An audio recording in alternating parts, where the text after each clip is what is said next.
I mean, 24 hours in a day, so there was certainly time for us to dwell on what was about to happen. But I mean, what came home to me probably midway through the conflict was the sheer number of ships that we were either losing or were taking damage.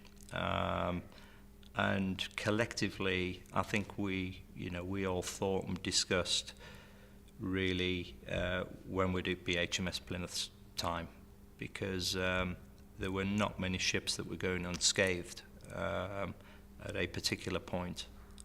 And as I say, we were pretty much used for any task that the commander needed to be done.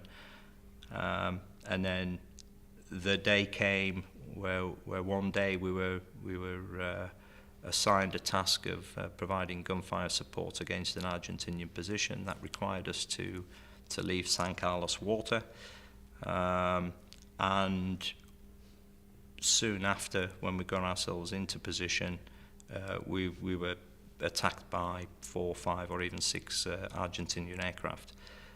But as I mentioned earlier, I think the training that we had all received, the preparations that the ship had taken, prepared us for that moment. We knew pretty quickly that the air raid that was coming in was for us. We'd all hit the deck. I remember myself on the deck of the ship. You could feel the shudders rippling through the ship, the bombs hitting, the rockets flying through the superstructure, and of course the cannon fire that was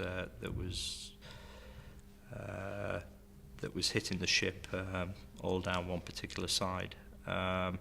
But once the air raid was over, we all picked ourselves up and pretty much got on with our job.